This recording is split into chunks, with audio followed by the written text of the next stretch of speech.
വരാഹമൂർത്തി ഹിരണ്യാക്ഷനെ വധിച്ചു എന്നൊരു കഥ. ഹിരണ്യാക്ഷനെ എങ്ങനെ ഉണ്ടായി? ഇപ്പോഴത്തെ കാലത്തൊക്കെ കുറെ ഭീകരന്മാരെ വധിച്ചു എന്നൊക്കെ പറഞ്ഞാൽ നമുക്ക് മനസ്സിലാവും. പണ്ട് ഹൃദയമാണ്. അന്ന് ഇവരുടെ കുഴപ്പങ്ങളൊന്നും ഇല്ല. യൂട്യൂബ് പോലുള്ള ഉപദ്രവങ്ങളൊന്നും ഇല്ലാത്ത കാലത്ത് എങ്ങനെയാണ് ഒരു ഹിരണ്യാക്ഷൻ ഉണ്ടായത് എന്നാണ് ചോദ്യം.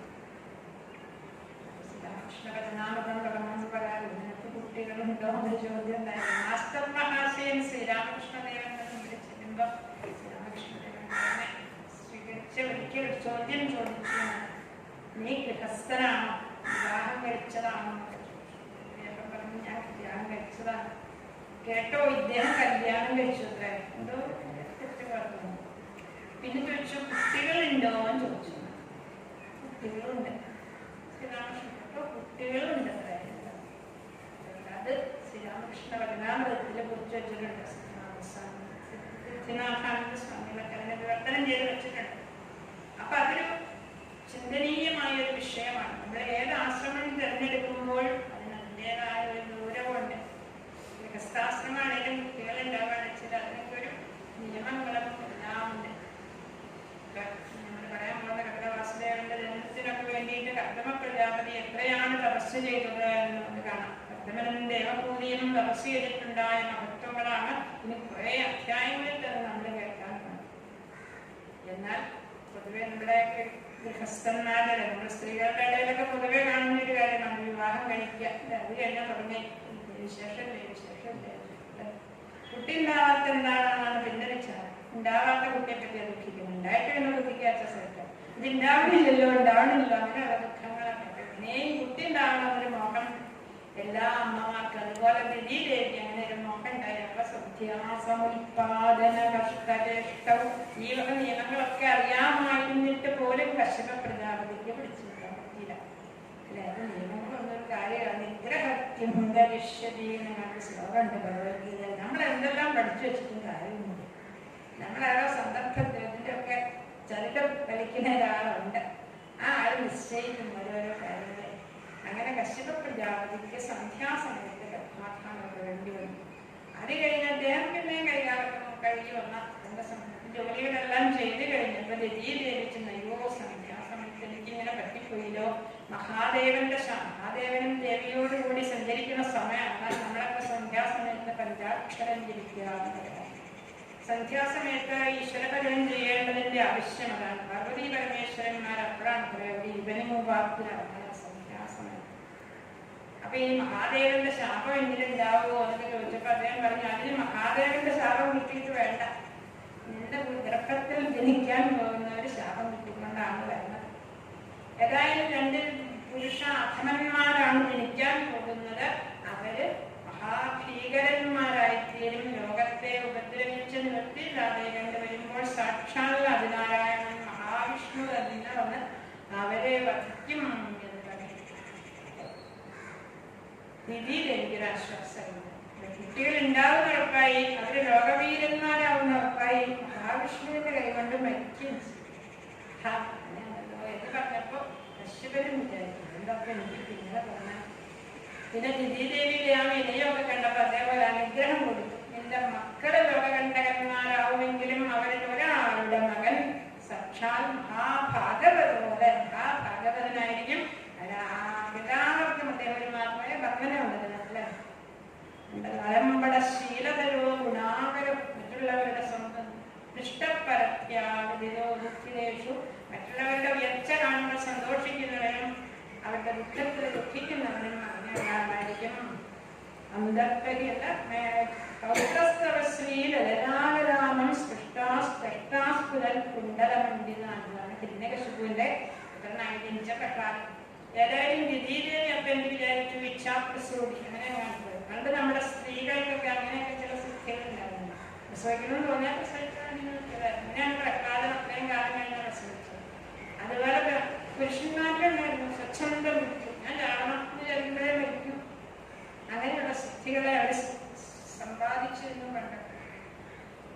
ഏതായാലും ദിതിദേവിന് 1 വർഷം വയറ്റിൽ രക്തം പിടിച്ചുകൊണ്ടിരുന്നു. അപ്പൊ എന്താ, ആ പ്രദേശത്തേക്ക് ഒരു ആർപ്പെടുക്കാൻ വയ്യാത്തവണ്ണം നിർനിമിത്തങ്ങളുടെ കോലാഹലമായി ദേവന്മാർക്ക് ഇരിക്കപ്പെടുന്നില്ലാതെ കണ്ട് അവർ വന്ന് ബ്രഹ്മാവിനോട് ചോദിച്ചു, തമസ് പ്രാപിക്കാൻ എന്താണ് കാരണം എന്ന് ചോദിച്ച ബ്രഹ്മാവ് തിരിച്ചു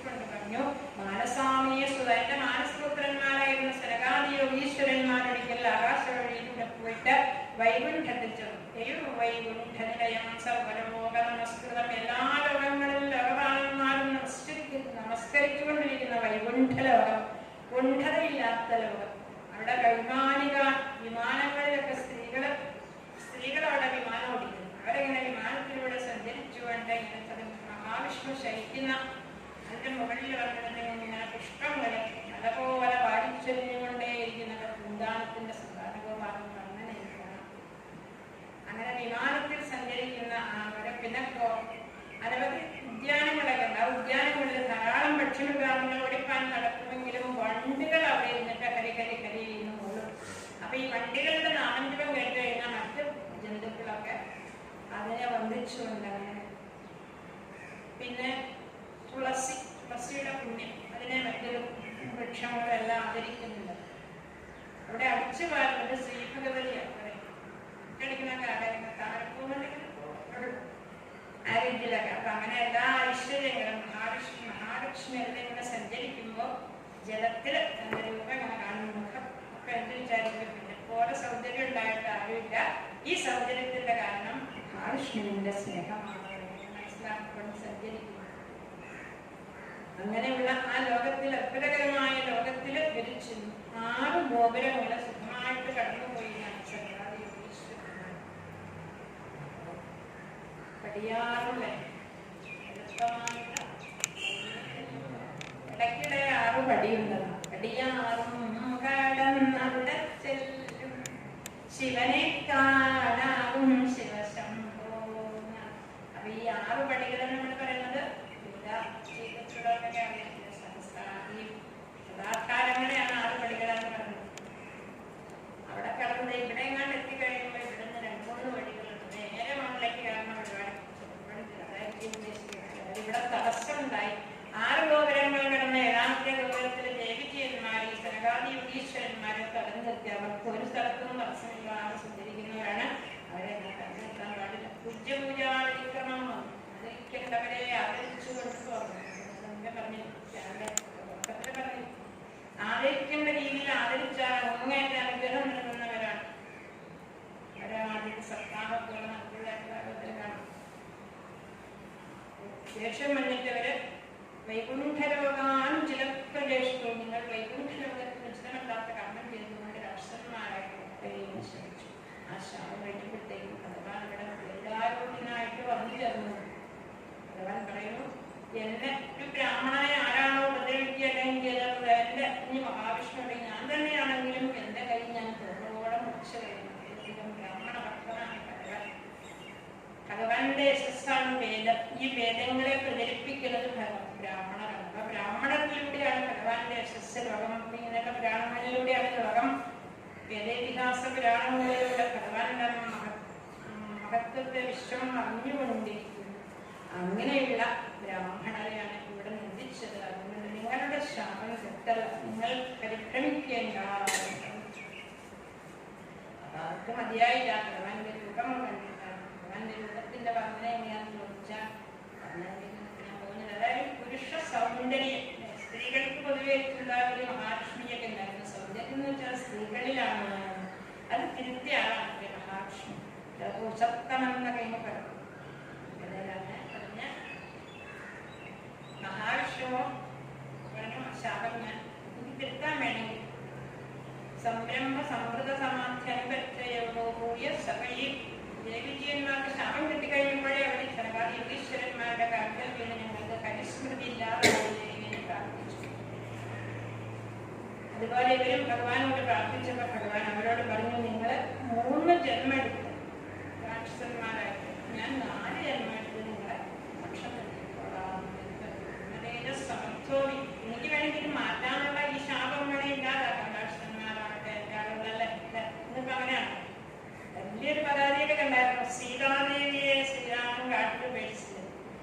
ശ്രീരാമനെയാണ് എന്തിനാണ് ശ്രീരാമൻ സീതാദേവിയെ കാട്ടിൽ ഉപേക്ഷിച്ചത്? ദുഷ്കീർത്തികളവാനായി കളയാം നിങ്ങളെയും എന്ന് ശ്രീരാമൻ സഹോദരന്മാരോട് പറയുന്നത്. ദുഷ്കീർത്തിയാണ് ഏറ്റവും വലിയ. നമ്മൾ മരിക്കുമ്പോ എന്താ നിലനിൽക്കുക? നമ്മുടെ പേരാ അല്ലെ? പത്മാദികൾ എന്തൊക്കെ ചെയ്തിരുന്നു എന്നുള്ളത് പിന്നെ അവിടെ അല്ലേ. അപ്പൊ ആ പേര് നിലനിൽക്കണം, കീർത്തി നിലനിൽക്കണം. അതാണ് ശ്രീരാമചന്ദ്രൻ. സീതാദേവി അന്ന് ഉപേക്ഷിച്ചില്ലായിരുന്നു. ഇന്നിപ്പോ നമ്മുടെ മന്ത്രിമാർ ഇങ്ങനെ ഇവരുടെ കോടതി മുഴുവൻ വേണ്ടുവന്ന ശ്രീരാമൻ. അന്ന് സീതാദേവിയെ കുറിച്ച് അങ്ങനെ അന്ന് തിരുത്ത് ശ്രീരാമചന്ദ്രൻ ചെയ്തില്ലായിരുന്നു. ഇന്നിപ്പോ അന്നേരം പിന്നെ ശ്രീരാമനല്ല ശ്രീരാമനെങ്കിലും സീതാദേവിയുടെ തിരുപ്പേറ്റ്. പക്ഷെ രാജധർമ്മ അറിയുന്ന ഒരാൾക്കറിയാം ശ്രീരാമചന്ദ്രൻ ചെയ്തത് ശരിയാണ്. കാരണം ശ്രീരാമന് സീതയെ സംശയം ഉണ്ടായിരുന്നില്ല. സീതാദേവി അവസാനം മണ്ണിലേക്ക് മറയുമ്പോൾ പറയണം, പ്രാർത്ഥിക്കണം അറിയുന്ന കാര്യം, അടുത്ത ജന്മത്തിലും ഈ ശ്രീരാമൻ തന്നെ എന്റെ ഭർത്താവായി തീരണമെന്ന് കാര്യം ചെയ്തു. അവര് ഈ സൂക്ഷിച്ചിരിക്കാൻ വേണ്ടി വന്നവരൊന്നുമല്ല. വിജയവിജയന്മാര് പിന്നെ സനകാദി യോഗീശ്വരന്മാർ അവരെ ചുറ്റി നടന്ന മഹാവിഷ്ണുവിനോട് കൂടി, പ്രധാനമന്ത്രി പോയി ഓരോ സ്ഥലങ്ങൾ കാണുന്ന പോലെ മഹാവിഷ്ണുവിനോട് കൂടി സനകാദി യോഗീശ്വരന്മാർ ആ കൈകൾ മുഴുവൻ ചുറ്റി നടന്ന് കണ്ടു. അതൊക്കെ അങ്ങനെ നടക്കുമ്പോൾ ദിദിയുടെ രക്തത്തിൽ പ്രവേശിച്ച് അവര് പുറത്തേക്ക് വന്നു. എല്ലാ ഗുണങ്ങളും അപ്പം ഉണ്ടായിരുന്നു. ഭൂമി ദേവി ഭൂമി പർവ്വതങ്ങളോട് കൂടി അങ്ങനെ കുലുങ്ങിക്കൊണ്ടിരുന്നു. പുഷ്പർശമായിരിക്കുന്ന വായു ഇങ്ങനെ മേലെ തട്ടുമ്പോഴേ എന്തൊരു ദുർഗന്ധമാണല്ലേ. ഈ കേൾക്കാൻ വയ്യാത്ത ചില നായ്ക്കളൊക്കെ ഇങ്ങനെ കോരി ഇടുക, ഒരുപാട് ദുർനിമിത്തങ്ങളുണ്ടായിരുന്നു. അവസാനം ഉണ്ടായപ്പോഴും 100 വയസ്സായ 2 കുട്ടികൾ, അവർക്ക് ജപകർമ്മമൊക്കെ ചെയ്തു വരുമായിരുന്നു. എന്റെ കാലുകൊട്ടങ്ങനെ മന്ത്രം ജപിച്ചു. അങ്ങനെ ഹിരണ്യാക്ഷനും ഹിരണ്യകശിപു ഭരണമൊക്കെ ചെയ്തു. ഹിരണ്യാക്ഷനും ദിഗ്വിജയത്തിനായിട്ട് പോയി. അദ്ദേഹം പോയിട്ട് ഒരിടത്തും അദ്ദേഹത്തിന് എടുക്കാൻ ഒരാളെ കിട്ടുന്നില്ല. അവസാനം വിഷമിച്ച് ജലകൊണ്ട് ഇങ്ങനെ സമുദ്രത്തിൽ അടിച്ചടിച്ച് ചെന്നപ്പോൾ വരുണനോട് പറഞ്ഞു, എന്നോട് യുദ്ധം ചെയ്യണമെന്ന്. ദിഗ്വിജയമൊക്കെ ചെയ്ത ആളല്ലേ പറഞ്ഞു. ഇപ്പൊ സുഖകസ്ഥയിലാണ്, ഇപ്പൊ പറ്റില്ല. അങ്ങോട്ട് യുദ്ധം ചെയ്യാൻ പറ്റിയ ഒരാളുണ്ട്. അത് ആ നാരദ മനുഷ്യരോട് ചോദിച്ചാൽ കാണിച്ചിരുന്നു. ഭൂമിയെ ഈ ഹിരണ്യാക്ഷൻ ഭൂമിയെ ചവിട്ടി തത്തി ആദ്യമേ സാധനത്തിൽ എത്തിച്ചിട്ടാണ്. അപ്പോഴാണ് വരുന്നതിനെയൊക്കെ കണ്ടത്. അപ്പൊ താൻ കൊണ്ടുവന്ന് സാധനത്തിൽ വെച്ച് തന്നെ ഭൂമിയെ ഈ നിർത്തിക്കൊണ്ടുവരുന്ന ആ വരാഹമൂർത്തിയെ ചൂണ്ടിക്കാണിച്ചുകൊണ്ട് നാരദൻ പറഞ്ഞു, അതാണ് മഹാവിഷ്ണു. ഞാനൊരു സാധാരണ മനുഷ്യനെ പോലെ ഇരിക്കുന്നത് ഒരു വനഗോചരവും മൃഗ ഇത് കാട്ടിക്കിടക്കുന്ന ഒരു പന്നിയാണ്. ഭഗവാൻ ആ ഭൂമിദേവിയൊക്കെ വരച്ചു തുടങ്ങി. ഭഗവാൻ ഭൂമിയോ അർപ്പിച്ചു. അന്ന് മുതൽ ഭൂമിയായിട്ട് ഭഗവാനോ എടുത്തുകൊണ്ട് മുറിച്ചു കൊണ്ടുപോകാനൊന്നും വയ്യാത്ത രീതിയിൽ ഭൂമിദേവി വരച്ചു. അതുകൊണ്ട് ഭൂമി കൊണ്ടുപോകാനുള്ള അതൊക്കെ എല്ലാം അങ്ങനെ ഭൂമിദേവിയെ വർപ്പിച്ച് ഭഗവാൻ ഹിരണ്യാക്ഷനായിട്ട് യുദ്ധം ചെയ്ത് ഭഗവാന്റെ ഗതയൊക്കെ ഹിരണ്യാക്ഷൻ ചർപ്പിച്ചു കളഞ്ഞു. അപ്പൊ ബ്രഹ്മാവ് എന്ന് പറഞ്ഞിട്ട് സന്ധ്യാസമയമാണ്. ഈ സമയത്ത് അവർക്ക് മായ ഇതിനു പുറമെ കൊല്ലാമെന്ന് പറഞ്ഞിട്ട് കൊല്ലാൻ പറഞ്ഞു. കൊല്ലാനുള്ള ഒരു സമയം നോക്കേണ്ട കാര്യം പൂർത്തം നോക്കിക്കൊല്ല പെട്ടെന്നാണ് അറിയില്ല. മിക്കത്തെ സമയമാകുമ്പോ ചെയ്യാമെന്നുള്ള രീതിയിൽ ഭഗവാൻ ചിന്തിച്ചു. എന്നിട്ട് ഇടത്തെ കൈ കൊണ്ടടിച്ചു ഹിരണ്യാക്ഷനെ വധിച്ചു എന്നതാണ് ചരിത്രം അവിടെ അവസാനിപ്പിച്ചു. അപ്പൊ അതോടുകൂടി ആ ഹിരണ്യകശിപ്പിന്റെ പിന്നെ ഹിരണ്യകശിപ്പിന്റെ പ്രശ്നമായിട്ട് പോയി. അപ്പൊ രാക്ഷസന്മാരുടെ അതോടുകൂടി പ്രാണേന്ദ്രിയാണാം വിധി ശൗര്യവർദ്ധനം എന്നതാണ് ഈ കഥയുടെ ഒരു പ്രത്യേകത. പ്രാണനും ഇന്ദ്രിയങ്ങൾക്കൊക്കെ ബലം കിട്ടുന്ന രീതിയിലുള്ള കഥയാണ്. ക്ഷത്രാനന്ദം വരണ്ടേ വിധേ മഹാഭാഗവതനായിരിക്കുന്ന വിദ്രൻ ഈ കഥ കേട്ടപ്പോൾ അങ്ങേറ്റം സാധാരണ ഒരു കഥ നമ്മുടെ യൂട്യൂബിലൊക്കെ കാണുന്ന കഥകൾ അതെല്ലാം കേൾക്കുമ്പോൾ തന്നെ നമ്മൾ ഇത്രയധികം സന്തോഷിക്കുമെങ്കിൽ ശ്രീവത്സനായി ക്ഷമാമൂർത്തിയായിരിക്കുന്ന മഹാവിഷ്ണുവിന്റെ കഥ കേട്ടാൽ ആരാണ് സന്തോഷിക്കാതിരിക്കാനോ? ഗജേന്ദ്രം ശക്തസ്ഥം ഉണ്ട്. ഒരാന ഭഗവാനെ വിളിച്ച് കേട്ടപ്പോൾ ഭഗവാൻ മോചകേന്ദ്രിതം വളരെ അതിവേഗത്തിൽ അവിടെ വന്നു കയറുന്ന രക്ഷിച്ചു.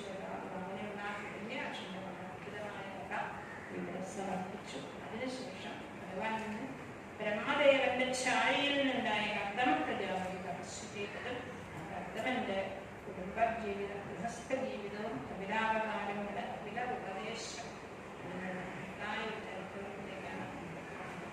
പാരമഹംസ്യ സംഹിതയാണ് അതിലെ പരമഹംസന്മാരായിരിക്കുന്ന ശ്രീരാമകൃഷ്ണദേവനെ പോലെയുള്ള ആ അവസ്ഥയിലെത്താൻ കഴിയുന്ന ആളുകൾ, അങ്ങനെയുള്ള മഹാത്മാക്കളുടെ കഥകൾ ആ അവസ്ഥയിലേക്ക് എത്തിക്കുന്നതും കൂടിയാണ് കാലഘട്ടം ചെയ്യുന്നത് എന്ന് മനസ്സിലാക്കുക. അതിനാണ് എപ്പോഴും നമ്മൾ വായിക്കുമ്പോൾ